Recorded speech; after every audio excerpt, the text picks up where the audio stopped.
Hello, everyone, and welcome to another episode of What's Your Evidence? My name is Chris White, and it's been some time since I've recorded an episode. I've actually been out with a shoulder injury, surgery, repair, but this is such an important period in history. I think that it seems like there's so much going on in the world that is actually now overshadowing what something which I think is the most important event going on in the world, and that is the Russian invasion of Ukraine.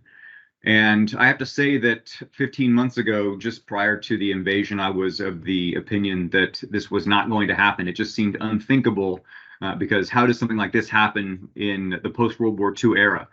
But ever since it happened, it's kind of like with 9/11. It gave a lot of us a reason to start learning about a region of the world that we should have been learning about much more so before. And unfortunately, it oftentimes takes events like this for Americans in particular to wake up. And I have to say, about 15 months ago to the day, I heard what I commented at the time was, I think, the best program Marshall had ever put on, and that was the first MUkraine panel. Although I don't know if you all call it that or not. It was kind of a response to the invasion, and I heard commentary and reflections and emotions from the individuals who I'm interviewing here today.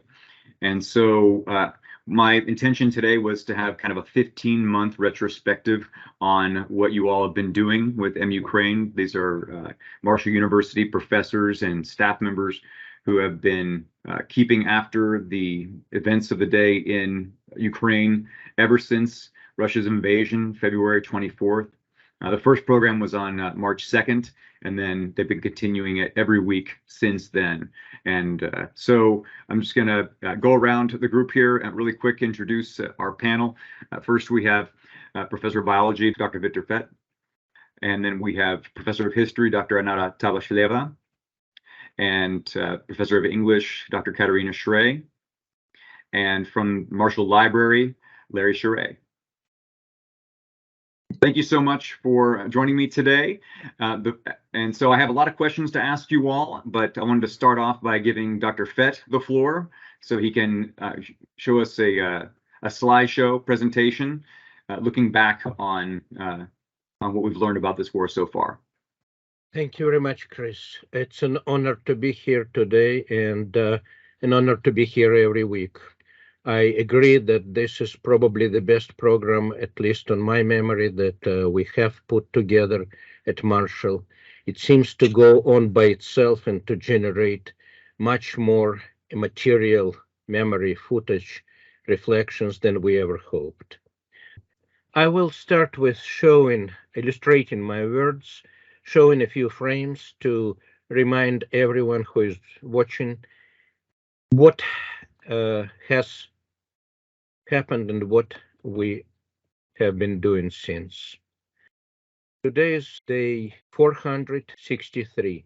This is the photograph of grandfather with the bodies of his daughter and granddaughter killed yesterday by Russian strike in Kiev.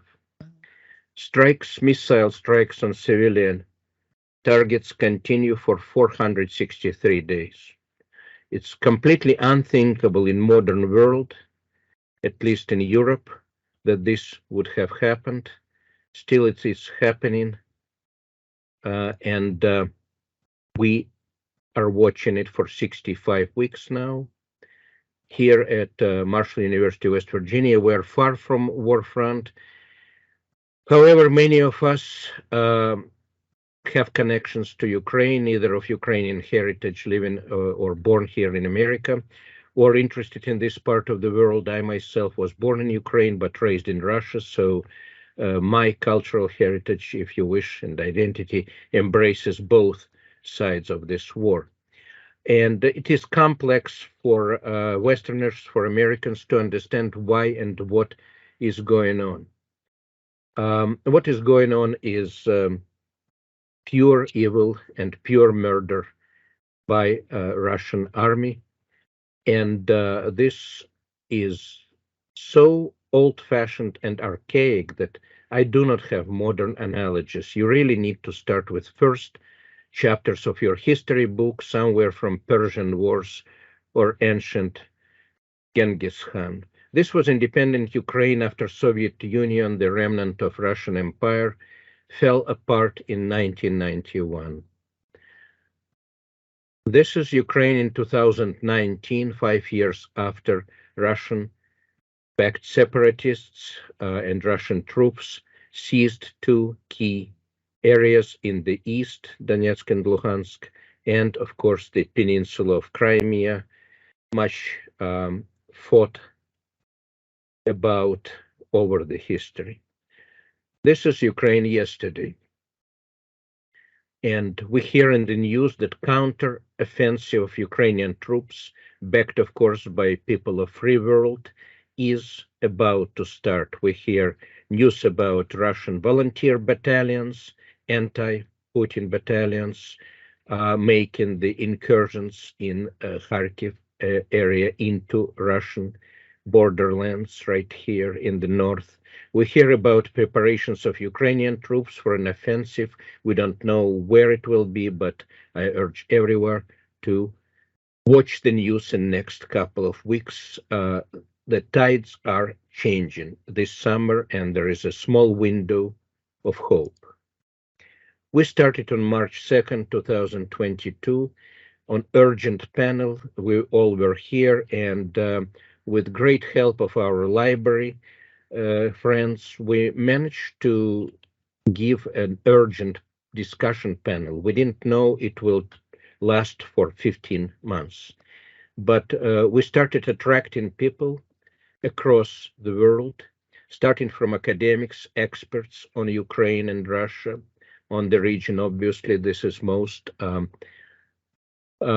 closest to our experience. How would a historian approach modern history, which is happening in front of our eyes? Through many contacts, many of emigre communities, both Russian and Ukrainian. By Russian emigre communities, I mean those mostly who oppose the regime of Russian Federation today.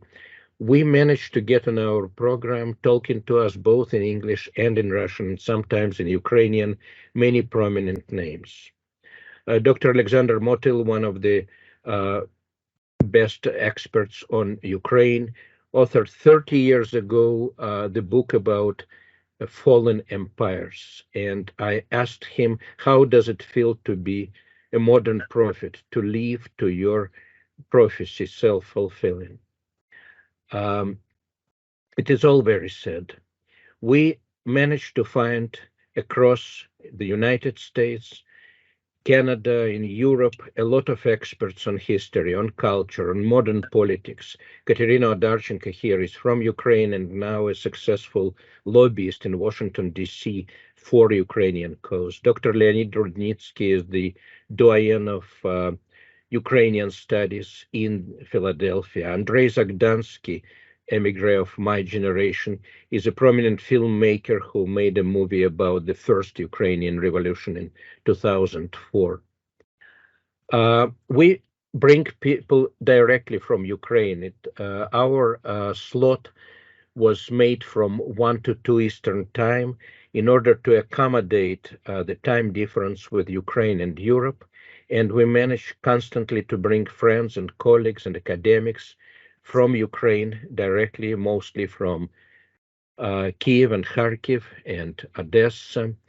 People like Maxim Stryha, who was a deputy minister of education, Dr. Pavel Goldin, my colleague in biology in Kiev, who recently talked to us, of all things, about the plight of Ukrainian dolphins in the Black Sea as another casualty of war. Many other friends, and some come from personal contacts. I know Sergei Kamyshan, for example, for the last 50 years. We went to school together back in Soviet Union.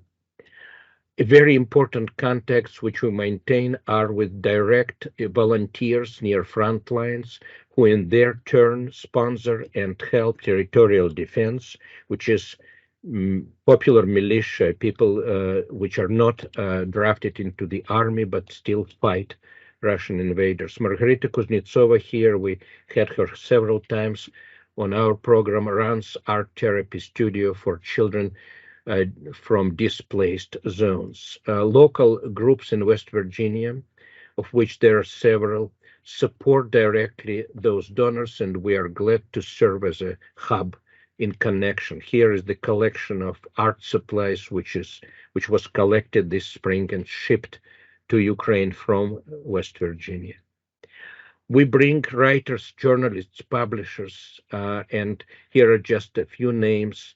Grigory Falkovich is the foremost children's poet in Ukraine, embracing both Jewish, Russian, and Ukrainian heritage.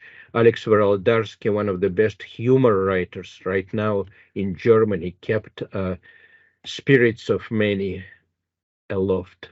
And Oleg Fedorov, who was with us recently in May, is one of the most prominent editors, publishers in Ukraine, in Kiev right now, under missiles, publishing several new books every week. We are in constant contact. We have people with Ukrainian heritage in our program who bring their angle from across the world, mostly from the United States, of course, people who left Ukraine 30, 20, 10 years ago, and of course, recent displaced refugees. We do bring people from Russian heritage as well, who maybe never has set foot in Ukraine, but right now are with the fighters in many ways. Intellectuals and activists who left Russia some years ago, and also due to the current events. As I said, we have groups here in the United States, and we associate with several projects. We inform them. We serve as liaisons for Help Ukraine West Virginia. My friends in Charleston, who collect supplies and including this art studio, and also sell for Ukrainian children their drawings. Here we have another group, Tri-State Aid for Ukraine, Sunflower Seeds, based in Huntington, which supports humanitarian aid. They work through Poland with partners in France. So a lot of interest in person-to-person connections is forged, and we are honored to have been part of it in the last 15 months. My personal involvement has been on literary side with Oleg Fedorov, I mentioned. We published an anthology of poetry in Russian, mostly about the war, but again, this is in Russian language, published inside Fight in Ukraine. The Year of Poetry. We helped to publish a children's book, which just came out a couple of months ago. And this is all going on under the constant war conditions. So this is a war which hasn't been seen before. It's not a traditional war. It's a war, in my opinion, which has already changed the course of human history. It's impossible to imagine that international organizations such as United Nations and others will exist, continue existing in their shape even before this war ends. The entire restructuring of the world is due, and not the least because the world became interconnected and transparent. I'm not even talking about intelligence satellites, but everyone on all sides of the war has phones, and so amount of footage which historians will sort in next decades is enormous. They will use artificial intelligence, but also they will need witnesses and human side of it, and we are still helping. I hope we're doing our impact in what is going on, and this is the history of today. Thank you very much. Thank you, Victor. And so people who are watching this program, who are subscribers to my channel, hopefully you all can start watching every Friday the MUkraine program because it's important information like this. I want to just say that when I heard the first talk that you all gave, I felt like it was covering the events going on in it had been a week since the invasion, approximately 8 or 9 days. Covered it in a way that was both personal and significant. Because hearing Katerina, hearing you talk about it from a perspective of a Ukrainian American was important, but also from Dr. Fetz and Dr. Tavishleva's perspective, and of course uh, from the dean's perspective too. And Larry, I can't remember if you were on that first program. I imagine you were, though. I produced it, but I didn't speak. Right. But I actually was interested in what got you interested in participating in this, Larry. Victor. Victor and I are friends, and he was very distressed when this happened. And I remember the first time we had an opportunity to talk about it, we both felt like a need to do something. We didn't know what that was. What did that look like? And Victor suggested maybe we have a podcast and we just talk about it, because he had a burden that people on campus especially did not understand how urgent and serious this was. He said Russia's not going to stop. Once they have Ukraine, they're going to keep going. It's part of a mentality that they have that goes back generations. And so the podcast was seen as an opportunity to educate the faculty and the students, but we wanted to make it available to more people. And so it seemed a good idea to do this through the library, since we had the resources to do it. That's great. And how about you, Dr. Tavisheva? What got you interested in participating from the beginning?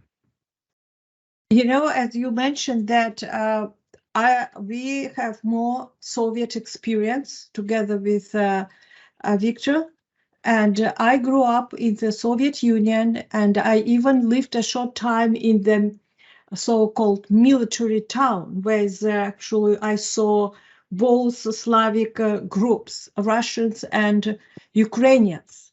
That's why, for me, as a Soviet person, a post-Soviet person, they were very, very close culturally. And what happened, it's just nobody can predict. Even Ukrainians did not believe. And I think that it was totally unpredictable, and nobody could imagine this revival of a Soviet monster, because there was a belief even in former Soviet Union it was done in the past, but now we can see that Soviet Union in very ugly form restore it again, and just was totally unpredictable for the West. So that's why I think it was a good opportunity for us as professors to discuss and explain what is happening. That's great. And of course, Katerina, would you care to comment about what you were thinking when it happened? Yikes. Yeah, I actually did not want to do the program. I was devastated. I was in shock. My parents, I'm so lucky to still have parents. They're late 80s in Philadelphia. This absolutely destroyed them, destroyed my dad. My dad has not been the same since this started. He actually had a stroke in March, because and largely because we were the Ukrainian community I grew up in the northern cities, in Chicago, Philadelphia, where I grew up, New York, thousands, tens of thousands of Ukrainians. I went to Ukrainian school, Ukrainian church, Ukrainian scouts, Ukrainian dance clubs, everything. And so there's a big Ukrainian community. So I'm here, and I couldn't sleep. I had live TV on all night. It was when you made the earlier comparison to 9/11. It was exactly like that for me. Where when 9/11 happened, I was like everyone else. I was glued to the TV. I couldn't think. It was the first thing I thought of when I woke up. If I fell asleep at all, it was for short, brief periods of time. So I was watching. We had a couple cameras of live feeds from Lviv, where my family is, and so I would just stay up all night watching that. And then, of course, it's daytime here when it's nighttime there. So then during the day, all I did was watch this. It was awful. It was just awful. So Professor Stefan Scholberlein reached out to me, and he asked me, is there anything being done? He is from Germany. He was a Marshall faculty member for a while. And I shrugged. I was like, I don't know. I mean, it was the last thing. I mean, I was a mess. I was an emotional mess. So he mentioned that he had spoke to Anara, and that Anara might come talk to his class, and that he'd spoke to Victor. I knew Victor. I have a lot of respect for Victor. He's an excellent professor, an outstanding colleague. But I did not ever expect, Victor, for you to be Ukraine's biggest champion in West Virginia, and I'm so grateful to you. I'm so grateful to you. When it first started, I was probably dysfunctional. I was probably where I just didn't want to, I did not want to do a program. I didn't want to get in debate with someone about this. For me, there was no debate. This is a terrible, horrible thing. And it was such a great comfort. I'm going to start crying. It was such a great comfort and relief to see that that was also the thinking of other people. Without Victor, Anara, Stefan, Larry, you, Chris, like, that has mitigated the pain for me so much. And I'm so lucky. I'm far from my Ukrainian community, but I am not lonely in this. And I'm so grateful to you all. So my initial thought was, no way, I don't want to do this. But then at the same time, I think we've all been in the situation we don't want to do something, but we absolutely feel we have to do it. And so I did that first program. It was very about continuing the following weeks, but it's turned out to be a great thing. You know, prior to the invasion, I thought I knew everything about Ukraine. I was a Ukrainian expert. I was the local expert on Ukraine. And then the minute the invasion happened, I realized I had so much more to learn. And I've been learning every week along with my colleagues on this program. And I'm so, so grateful to you all. Well, I'm so glad that you agreed to do it too, because it was really all of the different stories put together that made me interested in it as well, and it was your emotion that really caught my attention so much, because I'm just so glad that you were willing to be vulnerable in that moment, because it spoke to me, and I'm sure to a lot of other people as well, and teaching the class with you all over the summer was great too. I learned so much about the geopolitics from Dr. Tavashleva, about the history and the culture from Dr. Fett, and from the Ukrainian American experience from you, Dr. Shrey too.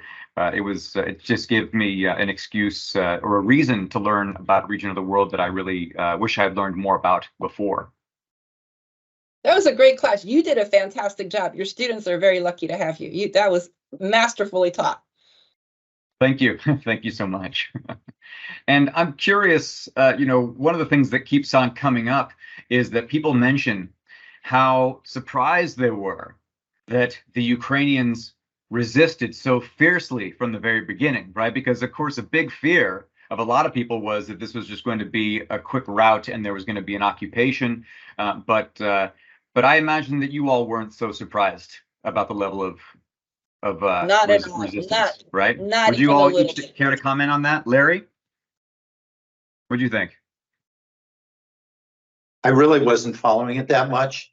Mm-hmm. I do know that the previous administration had been arming Ukraine with missiles, handheld missiles and rockets. And so they had that means to defend themselves. We also know that the Biden administration had our intelligence agency said about a month before the invasion, Russia's going to invade. And the European intelligence agencies didn't think so. And we were right. But I really believe when it happened, once it happened, it didn't seem surprising to me. I mean, there was a moment of real surprise. I can't believe this is happening. But it made a lot of sense because there had been such a buildup to it. And with our own intelligence services saying it's going to happen, I think Ukraine took advantage of that month, and they were obviously in position. There were key members in the defense of Ukraine that were already stationed. I mean, the way they blew up the dam and just flooded out so much of the Russians and their ability to move. I mean, that was pre-planned. So, but we didn't know ahead of time what was going to happen. You know, we were watching it happen just like everybody else without knowing in advance what would happen. So I just was kind of along for the ride, but like Katerina, even though I wasn't as invested emotionally, I understood the seriousness of it because Russia needed to be stopped. And I was elated to see the Ukrainians doing it. and the pictures of the tanks blowing up. I'm sorry, I hate to see people dying, but I don't hate to see the attackers dying. I hate to see innocent people dying. Well said. How about you, Dr. Fett? After Crimea's invasion in 2014, many asked what will happen then later. We have seen in Donbass the ongoing uninterrupted war action for 8 years. So I'm sure that Ukrainians, especially with the change of the president in 2019, were prepared and were preparing, and no one had many illusions. I do not agree that this is Putin's individual war. Of course, he is now going to be a scapegoat, and probably we will see, definitely in our lifetime, but maybe already soon, how these things will unravel. I am a pessimist rather about Russia. I do not see immediate democratic future for Russia. But I see unwavering and changing attitude of many people in the West. I was more surprised to see the turn of European politicians than I was surprised to see Ukrainian resistance. Europe for so many decades have been pampering Soviet government, and not even talking about post-Soviet years, but even before that. And we of Soviet heritage, I left Soviet Union in 1988, before it fell apart, we were so pessimistic about European politics that this really didn't give us much optimism. But it looks like tides are changing, as they did in 1939, 1940. Unfortunately, they're changing slowly. You have full analogy here with 1938, with Munich Pact, with peace for all times. It looks like these things do not work well, especially when you have military debacles, when you have the Versailles, which was not satisfactory for everyone in 1919, when you have Afghanistan in many years, when you have mixed results in Iraq, when you have Russia invading many of the former Soviet Union portions, Georgia especially in 2008, and then Crimea. So yes, I was surprised in many points. In some of them, I was surprised rather pleasantly. But it comes at the enormous cost of millions of people displaced and probably many thousands dead. And to stop it right now, we need more weapons. I agree. Inara? I just wanted to say that definitely Russia miscalculated resistance of Ukraine, but the reason we don't talk about this, why it is obvious that Ukraine was ahead in terms of development and in terms of de-Sovietization, because we can see that we can recall a color revolution in Ukraine in 2004, 2005. This was the beginning of mobilization and formation of the new identity, that they are not part of Russia.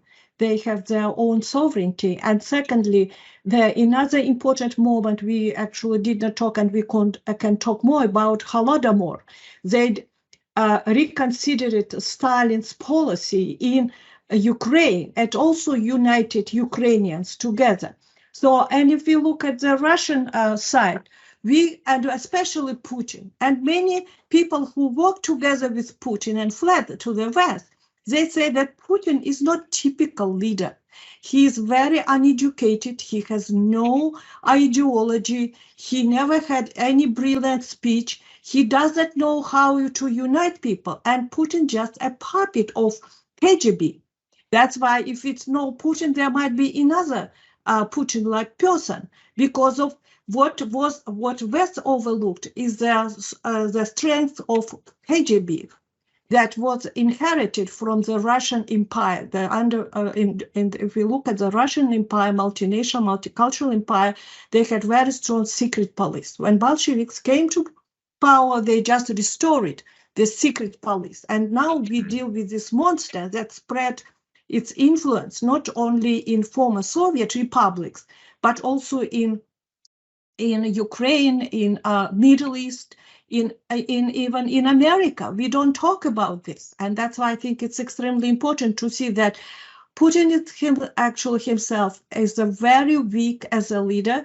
He offered very vague ideology, Russian world or Ruski Mir. It's not popular, and that's why we can see he is just Chinese say he's a paper tiger, so nothing behind him. We don't see any ideology compared to Ukrainian. That's why I believe that it's a more solid victory in the future.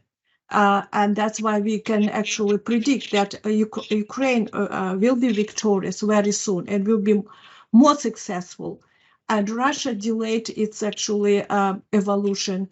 And we can see more problems in Russia. And it was predicted even in the 19th century. If you remember, there was a Russian anarchist, Mikhail Bakunin. He lived in Europe, and he predicted that Russia should create, instead of Russia should be United States of Siberia.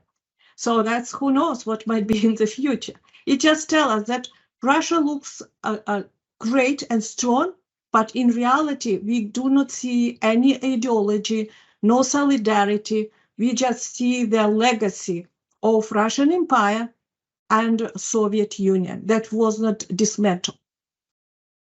Very well put. What comes to mind is one of the maps that you showed in our class last summer with all of the different ethnic groups and the different regions throughout Russia. There's like 83 different semi-autonomous zones within Russia, right? And that not all of them feel unified. A lot of them were conquered over the course of many centuries under the Russian Empire, and so that kind of gives a sense of a major comparison between Russia, for example, and the United States or China or something like that. I think it's a tremendous aberration, even for how we talk. The misunderstanding of these Turks and the Russians, we can imply many ethnic groups.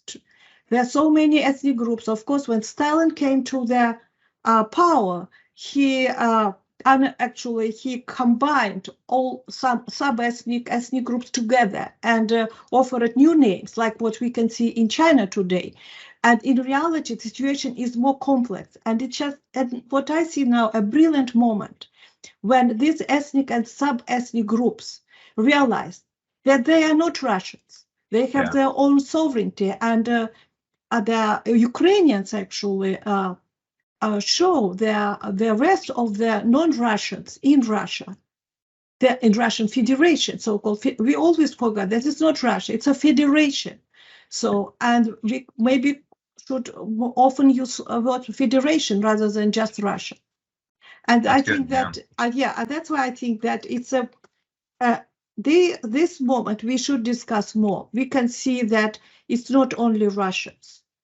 It's just many ethnic groups in Siberia, in Russia, and in the Caucasus, and we don't know what might be with them in case of quick victory.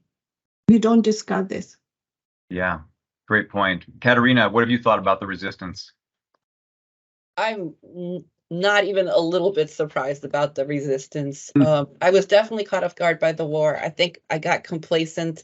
My entire childhood, Ukraine was a sibling. There was the three of us, and then there was Ukraine. That my parents put all the effort into trying to advocate for basic human rights and religious freedoms. And so Ukraine was like this sibling I grew up with. So when the Soviet Union fell apart, whew, I was like that was great for us. That was, I mean, it was great. Of course it was great, but it was also like, I felt like our family could just be a family and not be motivated by trying to help Ukraine.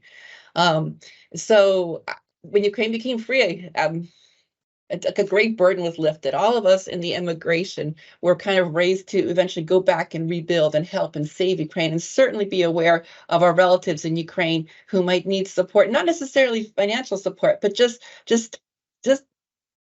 preserving the culture. We were all raised very strictly to speak Ukrainian in the house. I mean, and all there's a whole bunch, there's an entire generation like me raised to be Ukrainian. I mean, down to the point where sometimes I wonder if like some of our scout activities were like paramilitary training or something, because they were very different from what American scouts look like. But in any case, so I was caught off guard by the war, but I'm not even a little bit surprised by the resistance. And I think it's partially because we grew up on a steady diet of horrible stories of, knock on a door, your dad's taken out, beaten up in front of the family just to show, hey, this is what happens if you step out of line. It's just these horrible nightmare stories, the dystopian stories, really, like the kind of nightmare things you see in terrible movies. And when you think about the threat of going back to something like that, nobody can. I completely understand why they're resisting. Who can go back to that once you've had a taste of freedom, once you have, I don't know, a sense of dignity. When I was in Ukraine when it was still the Soviet Union, and then I went when it was after the Soviet Union. So I was there both times.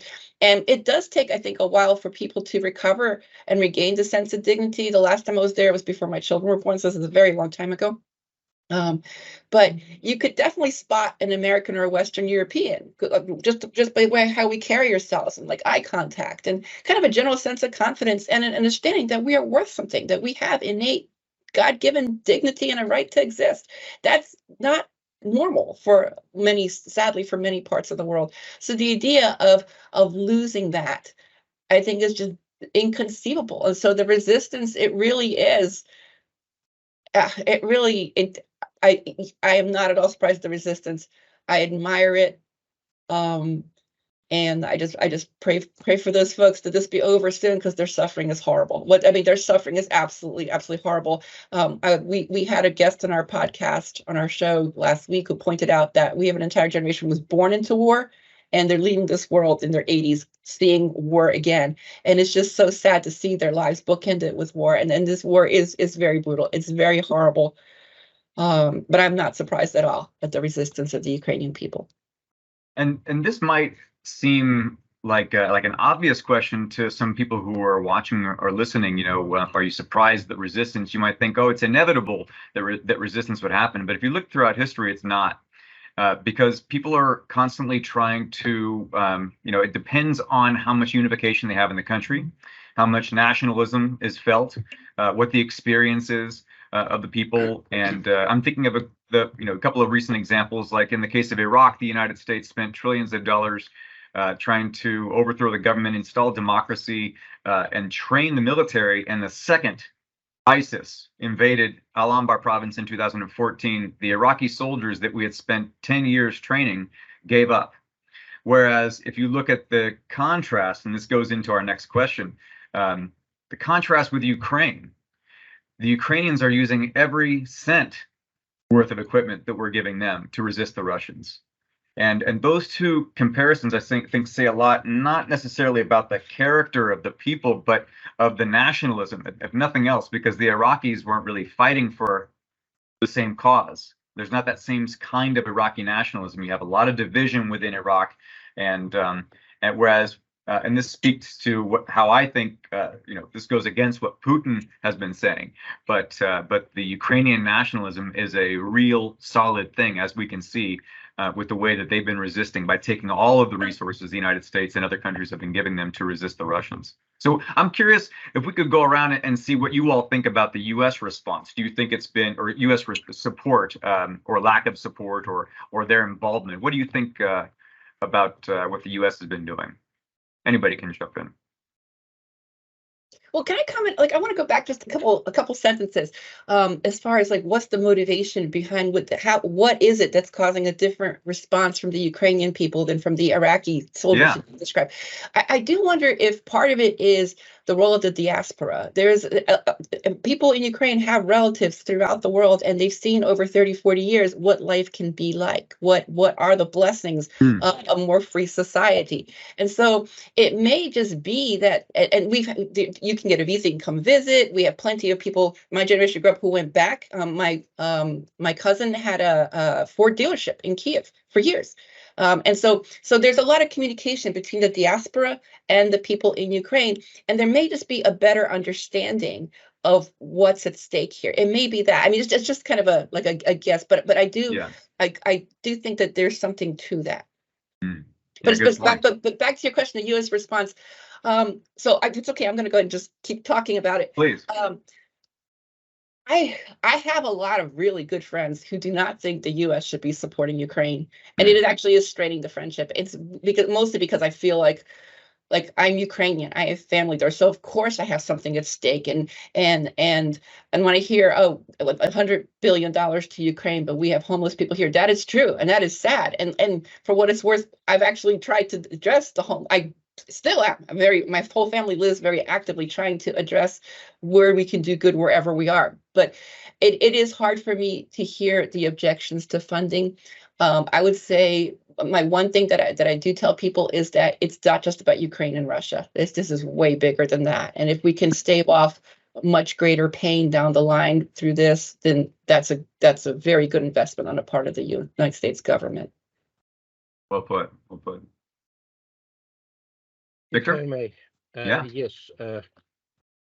Well, it was said quite recently by someone I watched that people start understanding that Ukrainians are fighting not just for themselves and not just for far future. They're fighting for the free world right now, just like people were 80 years ago on different fronts, just like British were in 1940. They're fighting for the British and for the French. They're fighting for us in the United States. Pearl Harbors and 9/11s are the thing of the past with Ukrainian war. I'm not a historian, but I'm an evolutionary scientist. So I can say a lot about periods of what we call stasis or detente, if you wish, and periods when history changes by every hour. We are right now living in this fast forward period of history. So obviously politicians lag behind, and the support of United States should have been much more intense. I'm not privy to intelligence information and so on, but you can compare and contrast U.S. position, which has been steadily growing from, non-believing that Ukrainians can resist to the line of weapons supply, although I would like to hear what happened to Lend-Lease story. Nobody talks about it. And the contrast with U.S. support and the European support, which has been picking up.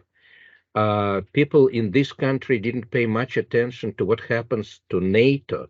Finland was a symbol of neutral country, and first attempts of Russians to pacify Ukraine were called Finlandization. Before the war, they wanted Ukraine to go the way of Finland, to become non-allied. And now Finlandization is a very good thing because Finns have a great army which just joined NATO, and so will Sweden in next weeks.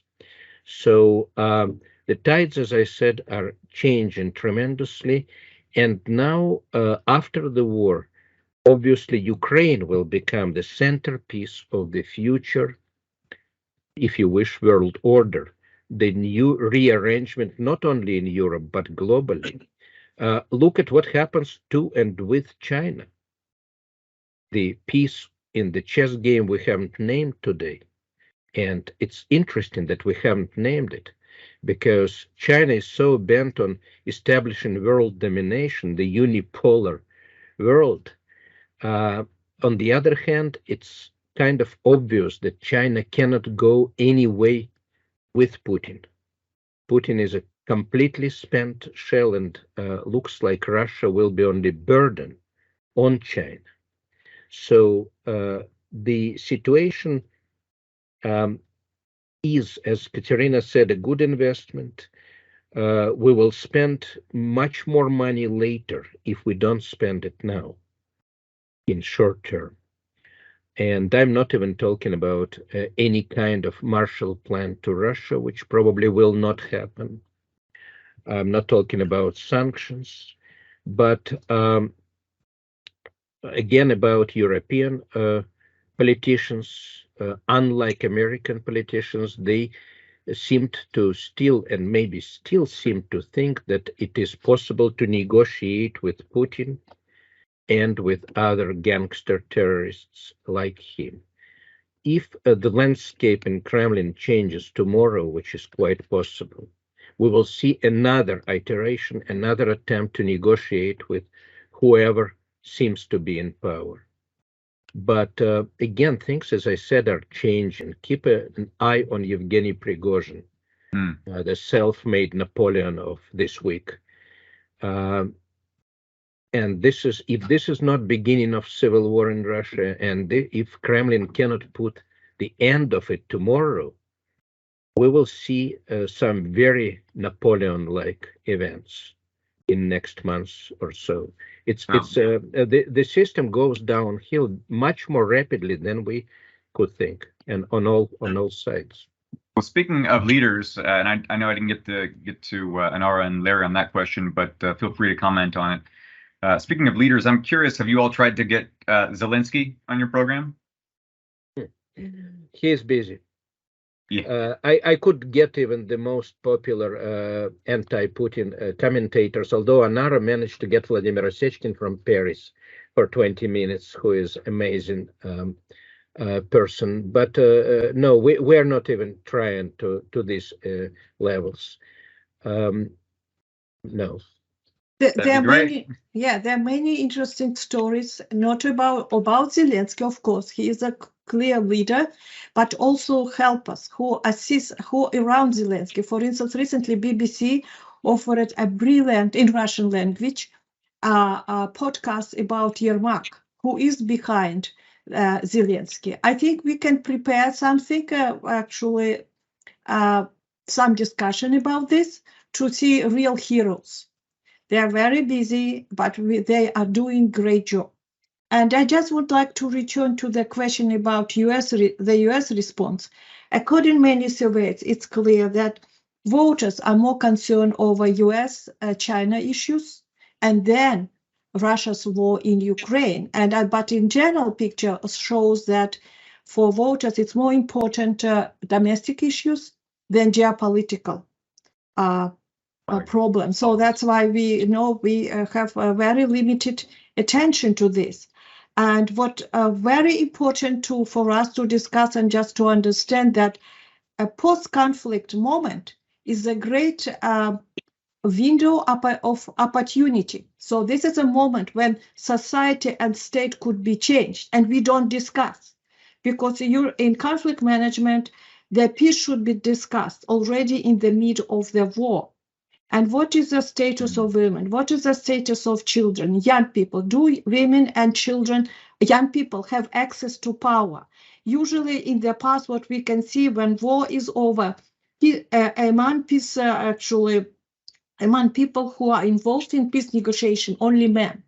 We don't see young people, we don't see other participants of the war. So that's why this should be discussed. And also I think the programs for young people should be discussed. Peace education might be discussed, not only for Ukraine, but probably for many countries, including the US. So that's why I think that these tectonic changes should have certain impact on education of young people, and to show them how participation of young people is important today, how peace education is overlooked today. So I agree.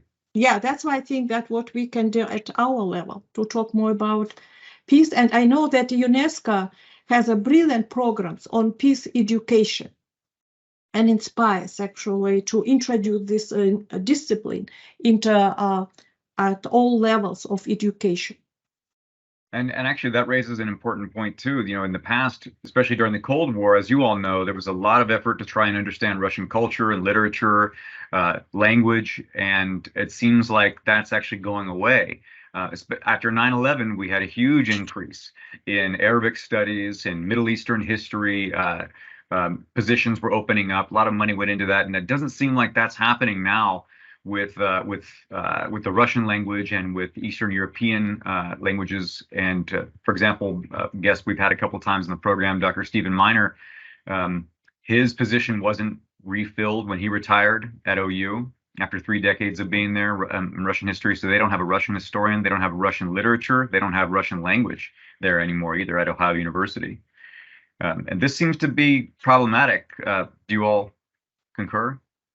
I just, because I teach Russian history, Soviet Russian history, I see clearly there are less and less textbooks at university level. So that's clearly shown there no interest in Russian history after the end of the Cold War. And it's very sad.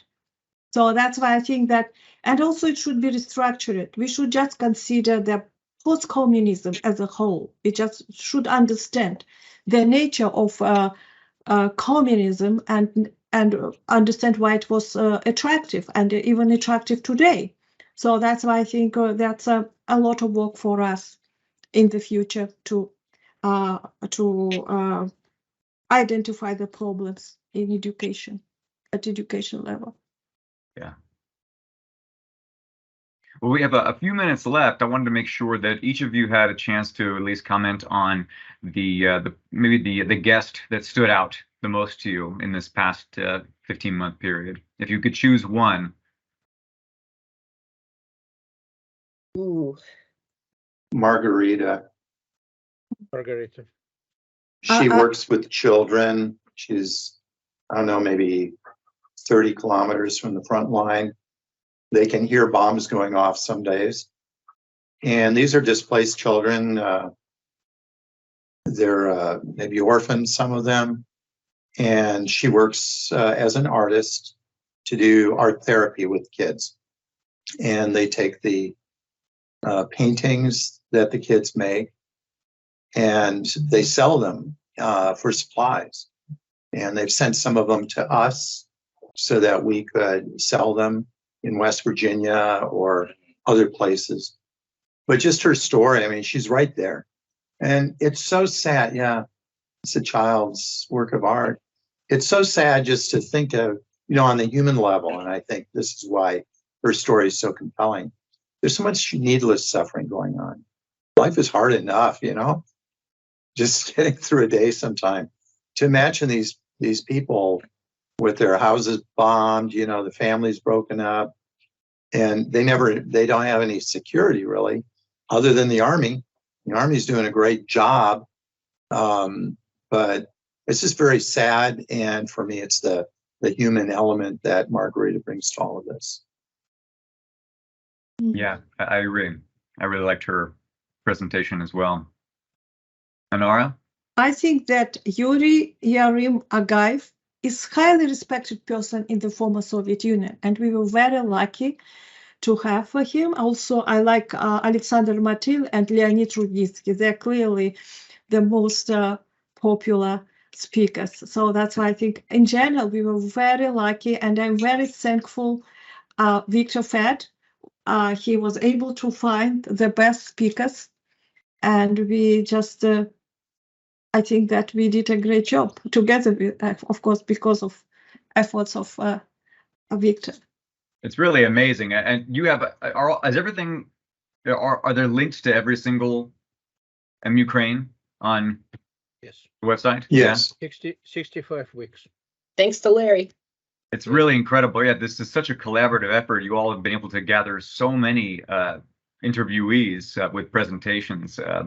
And Victor, you may I share our screen? So many. Yeah, please.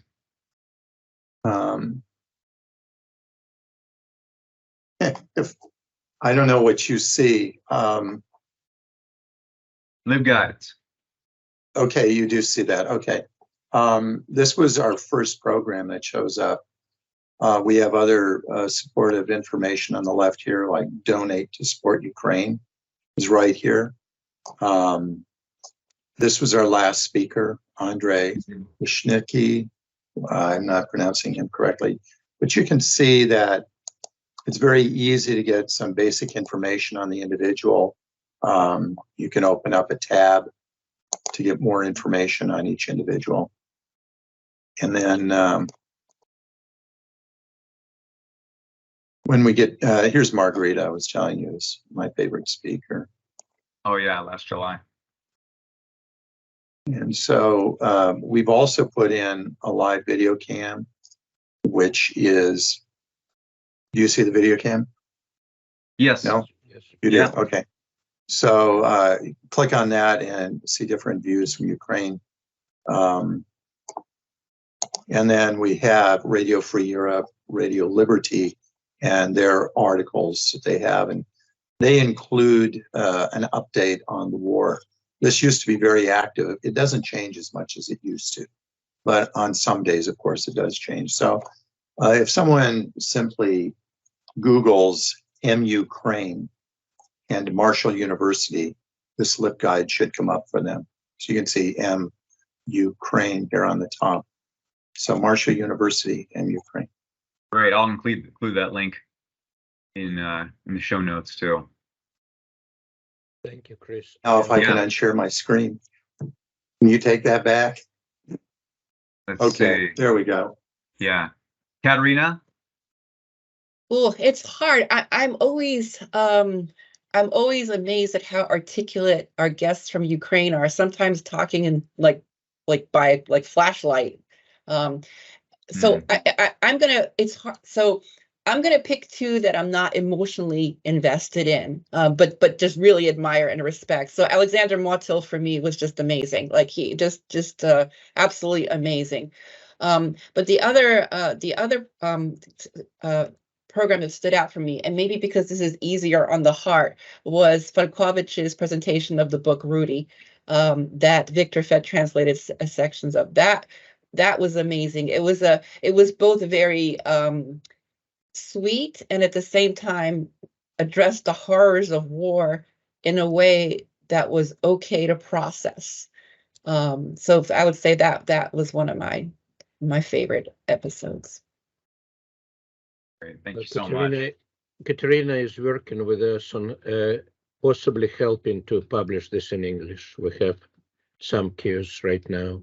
Falkovich sends his greetings from Kolomia in Lviv province, where he is displaced from Kiev with his family, and he is one of the top Ukrainian poets, as I said. A literary component was important for myself exactly because I had so many contacts in this field. I have been putting together anthologies of Russian poetry for years, publishing in different countries, but it was a special honor for me to make one with Oleg Fedorov published in Kiev. Many Ukrainians are bilingual in Russian and Ukrainian. These are different languages. Russian as an imperial language brought a lot of Ukrainian families Russified. Many those who came to Ukraine from other regions of the Soviet Union, like my family, did not speak much Ukrainian. So the very important conflict between two cultures and two languages does exist, and in fact was one of the pretexts for war, the linguistic policy. It would be like someone recently said, I think Dr. Motil said in one of his articles, that as if United States suddenly decided to liberate Canada from French rule based on the English-speaking Canadian heritage. No nonsense like this, of course, in this part of the world. We have others, but it's amazing that this kind of simple propaganda can be sold to millions of Russian people, and this kind of attests to the complexity of the issues that will not go away. We will see them going on, as I said before, in next decades. It's important for Ukraine to win and maintain its identity. It's important for the remnants of Russian Empire to be de-imperialized, denazified, demilitarized, definitely denuclearized. It's the I think personally, it's the last chance of the humankind to live up to this chance. They have a brilliant opportunity. All parties in the world cannot ignore what is going on for the last 15 months, 463 days. It has been ignored long ago, long enough. And again, it's like 1938 all over once again. Trying to pacify Hitler is the same as trying to freeze the war in Ukraine. There is a lot of talk about Korean scenario, but we shouldn't forget many things in which it is not a Korean scenario. And the first of those is that United States is not going to manage the demarcation line. That's definitely will not be the solution, first of all, for the Ukrainians.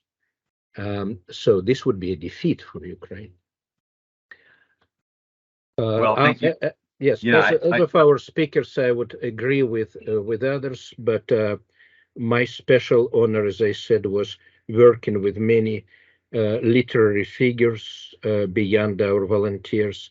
It is always rewarding and complex, and gives us a chance to reflect emotionally. I just got your message too, Katerina. I appreciate that. Thank you. I very much do appreciate everybody coming on today. The last point I wanted to make is that as another comparison, the Finnish War, the Winter War, you mentioned, Victor, it's 1938, 1939. That same period of time, it would have appeared to everybody that Russia would be able to vanquish over little Finland. They had a 40-to-1 advantage, 40-to-1 advantage. They only have a 3-to-1 advantage in terms of number of people over Ukraine right now. If Finland was able to resist Russia with a 41-to-1 disadvantage, imagine what the Ukrainians can do too. So it's not impossible. The idea that because Ukraine is smaller, and this does not imply that they are at a disadvantage by comparison to Russia. We can see many other examples in that, but people have to, and I think those comparisons are important because if you look at the tools that have actually worked in the past, the circumstances that have worked in the past to vanquish over someone, or at least to drive them to stop doing what they're doing, then that might give us a window on what can happen with this war as well. But history is long, and there are many things to keep into account. So I look forward to participating in the MUkraine group moving forward. The next episode is tomorrow at 1 o'clock, and so anybody can listen in, and people have been around the world every week for the past 15 months. And thank you all for being on today, and I look forward to seeing you all tomorrow. Thank you, Chris. Thanks, everybody. Thank you so much. Thank you, Chris. Thank you. You bet.